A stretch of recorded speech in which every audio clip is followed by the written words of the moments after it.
Doctor Rambabu हरित, मैं अनुसूचित जाति जनजाति आयोग का अध्यक्ष हूँ। मेरे साथ में मेरे माननीय उपाध्यक्ष राम नरेश पासवान जी, हमारे पार्टी के भी बहुत वरिष्ठ नेता हैं, और अनीता सिद्धार्थ जी हमारी माननीय सदस्य हैं। हम जो भ्रमण पर निकले हुए हैं, तो हमारे केंद्र सरकार की और प्रदेश सरकार की जो भी योजनाएं चल रही हैं अनुसूचित जाति के लिए, अनुसूचित जनजाति के लिए और अति पिछड़ी जातियों के लिए, गरीब सवर्णों के लिए, इन योजनाओं का ठीक प्रकार से क्रियान्वयन हो रहा है या नहीं, एक तो हम ये देखते हैं। अधिकारियों के साथ बात करते हैं, बैठक करते हैं और उससे पूरी समीक्षा लेते हैं। तो इसे करने से हमें सबसे बड़ा लाभ ये मिल रहा है कि एक तो हम सीधे रूबरू अधिकारियों से हो जाते हैं, योजना हमारी उस जनपद में क्या है वो पता लग जाता है, और जो पीड़ित व्यक्ति होते हैं उस जनपद के, वो चूँकि गरीब समाज होता है ये, तो हमसे सीधा आके मिल लेता है, अपनी कोई परेशानी है वो हमें अवगत करा देता है, तो उसके ऊपर भी हम समुचित कार्रवाई कराने की व्यवस्था सुनिश्चित करते हैं। दूसरा इसमें ये रहता है कि आयोग के जो अपने अधिकार हैं, उस अधिकारों के अनुसार हम समाज के लोगों को एक साथ में अपना जो सोशल व्यवस्था हमारी अच्छी बने, हमारे समाज के अंदर समरसता आए, सभी लोगों के अंदर प्यार मोहब्बत बढ़े, लोगों में जो जातियों के आधार पर खाइयाँ बन रही है वो ख़त्म हो, इसकी व्यवस्था भी हम सुनिश्चित कर रहे हैं। तो हम अनुसूचित समाज के लोगों से ये कहते हैं कि भाई ये SC एक्ट का आप जो दुरुपयोग ना करें, उनको हम प्रोत्साहित करते हैं उन लोगों को। और साथ में जो हमारे अन्य सवर्ण समाज के, उनसे भी, क्योंकि हम नेता रहे हैं, सभी समाजों का हमें प्रतिनिधित्व करना होता है, तो उनसे भी हम कहते हैं भाई इसका दुरुपयोग ना कराएं आप, और ना कोई दुरुपयोग करने दें इसका। एक तो हम ये व्यवस्था करते हैं जिससे कि समाज के अंदर जो है ये बीच में तमाम ये कुछ पार्टियाँ आई राजनीतिक क्षेत्र में, जिन्होंने जाति के आधार पर डॉक्टर BR अम्बेडकर का साहब का नाम तो लिया, लेकिन उनके जो उन्होंने बताया उस पर कहीं आचरण नहीं किया उन्होंने, जिसकी वजह से तमाम दिक्कतें हमारे प्रदेश में और पूरे देश में पैदा हो रही थी। तो उनको भी हम दूर कर रहे हैं, क्योंकि भारतीय जनता पार्टी हमारी जो है उसमें एक ध्येय के लिए कार्य कर रहे हैं, और हमारा ध्येय ये है कि इस भारत माता को हमें परम वैभव के शिखर पे लेके जाना है।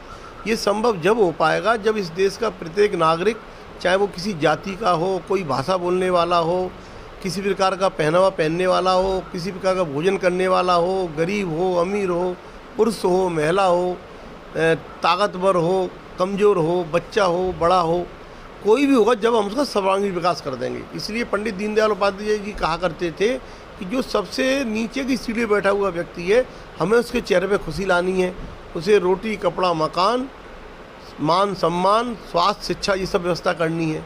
और डॉक्टर BR अम्बेडकर साहब कहते थे कि इस देश के अंदर समतामूलक समाज बनाना है, लेकिन ममता की नींव पर बनाना है। कोई झगड़ा नहीं हो, आपस में किसी प्रकार मनमुटाव ना हो, कटुता ना हो, सब मिल करके हम इसको सामाजिक समरसता पूरे देश के अंदर लाएंगे। तो इसी सिद्धांत से हमारी पार्टी काम करती है। और आप देखेंगे कि माननीय हमारे माननीय प्रधानमंत्री माननीय नरेंद्र भाई मोदी जी विश्व स्तर के नेता हो चुके हैं, और उनकी जो भी कार्यप्रणाली चल रही है, और उसी के अनुरूप हमारे प्रदेश के SSP हमारे मुख्यमंत्री योगी आदित्यनाथ जी हैं, उस कार्रवाई को हम करा रहे हैं जो प्रदेश स्तर से भी। उनमें ज़्यादातर लाभ जो है हमारे ज़रूरतमंद गरीब समाज के लोगों को मिल रहा है।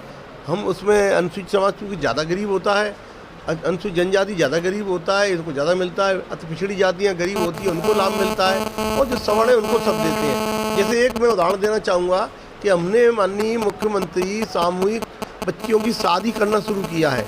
हमने टारगेट दिया है पूरे प्रदेश को, हम 225 शादियाँ प्रत्येक जनपद में करेंगे। लेकिन मुझे बड़ी खुशी हो रही है यहाँ आपके इस जनपद में आकर के, अभी हमारे समाज कल्याण अधिकारी जी ने बताया हमें कि यहाँ पर 900 शादियाँ कराई गई, 1100 शादियाँ कराई गई। तो इसका मतलब ये है कि हमारा अधिकारी मतलब बहुत ही सजग है, और इनके मन में एक लालसा है, एक इनके अंदर मानवता है, ये गरीबों के प्रति इनका एक सोच है कि भाई इनको भी हमें इस देश में मुख्य धारा में लाना है। अन्यथा 225 के टारगेट को ज़्यादातर क्या करते हैं, मजबूरी है, भाई सरकार ने आदेश कर दिया 225 कर दी, लेकिन यहाँ पर ये इस तरह से 900, 1000 करा रहे हैं, 1100 करा रहे हैं। अब देखिए इस साल में कितना कराते हैं, तो ये बहुत अच्छी चीज़ है। इसमें 51,000 रुपये प्रति शादी के जोड़े के लिए रखा जाता है, जिसमें 35,000 हम उस बच्ची के सीधे खाते में डाल देते हैं। दूसरा जो है 10,000 का उसको पारिवारिक जीवन के लिए ज़रूरत होती है, वो सब चीज़ें देते हैं, और 6,000 का जो हमारा आयोजन होता है उसमें खर्चा होता है। तो ये बहुत एक अच्छी चीज़ हमारी हो रही है। इसी प्रकार से माननीय हमारे प्रधानमंत्री जी इस प्रकार से 0 बैलेंस पर हमारे खाते खुलवाए। आज ये हमारी व्यवस्था सुनिश्चित हो गई है कि हम जो भी सरकार से पैसा देते हैं, चाहे माननीय हमारे किसानों को हम 6,000 रुपये प्रति वर्ष दे रहे हों, चाहे हम अनुसूचित समाज के लोगों को किसी रूप में छात्रवृत्ति के रूप में, या जो हमारे श्रमिक हैं उनको हम जो 1,000 रुपये दे रहे हों, रेडी वाले जितने भी लोगों को जो भी हम सहायता दे रहे हैं, वो सब सहायता हम बैंकों के द्वारा सीधा उनके खाते में डाल रहे हैं। तो इसमें दलाली और बीच में जो लोग होते थे वो सब हट गए। इसी प्रकार से चूँकि ये कोरोना काल का बड़ा ही हमारा डेंजरस काल रहा और पूरा संसार में इसकी जो महामारी पता नहीं था कौन किस समय क्या किसके साथ हो जाए। जैसे कि उदाहरण के तौर पर जैसे सबसे बड़ा हम मानते हैं कि डॉक्टर इलाज करता है, डॉक्टर ठीक होता है, लेकिन वही डॉक्टर जो कोरोना का इलाज कर रहे थे, लगभग हमारे 3,000 डॉक्टर हमारे बीच से चले गए। हमारे मंत्री चले गए, हमारे विधायक चले गए, हमारे तमाम जो है बड़े अच्छे देवतुल्य कार्यकर्ता भारतीय जनता पार्टी के वो चले गए। अब ये क्यों कि कोरोना काल में हमने पूरी सेवाएं उस समय जनता को दी थी, अपनी चिंता नहीं की, क्योंकि ये हमारा जो राजनीति है ये हमारा साधन है, इसके द्वारा हम जनता की सेवा करना चाहते हैं। इसका हम भौतिक जैसे अन्य पार्टियाँ लेती हैं इसका लाभ, वो हमारी पार्टी नहीं लेती, हमारे नेता नहीं लेते हैं इसका लाभ। जैसे मैं एक और उदाहरण देना चाहता हूँ कि माननीय योगी जी हमारे संत हैं, और संत के नाते संत का काम होता है कि सबका बिना भेदभाव का कल्याण करना।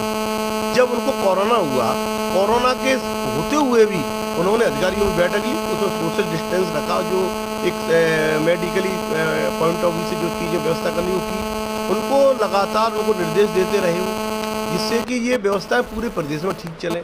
और जब वो नेगेटिव हुए तो उन्होंने हमारे जो 18 यहाँ पे हमारी कमिश्नरी हैं, उन कमिश्नरी जाकर स्वयं व्यवस्थाओं को देखा कि भाई उसकी व्यवस्था ठीक चली नहीं चली। उसका फ़ायदा ये हुआ कि हमारे जितनी CSC हैं, हमारे मेडिकल कॉलेज हैं, हमारे जहाँ पर जो है जिला अस्पताल हैं, वहाँ पर हमारे ऑक्सीजन प्लांट लगना शुरू हो गए, क्योंकि एकदम अचानक ऑक्सीजन की कमी उस समय हुई थी। अब आगे से भविष्य में ऑक्सीजन की कमी ना हो, तो ये सब चीज़ें। लेकिन इस मौके पर मैं आपके माध्यम से जनता से भी अनुरोध करना चाहता हूँ कि जिस प्रकार से हमारे पूर्वज ध्यान रखते थे, घर बनवाने से पहले एक पेड़ लगाया करते थे, तो हर व्यक्ति को अपने जीवन में कम से कम 5 पेड़ भी लगवाने चाहिए।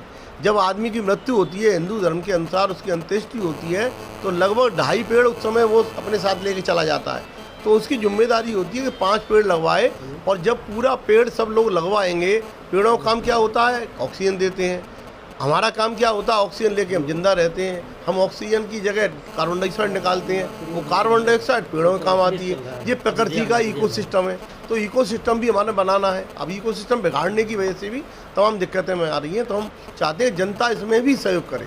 सरकार तो कर ही रही है, लेकिन जनता का भी जब सहभागिता होती चली जाएगी तो सब चीज़ें ठीक होती चली जाएंगी। हमारे माननीय हमारे उपाध्यक्ष जी इन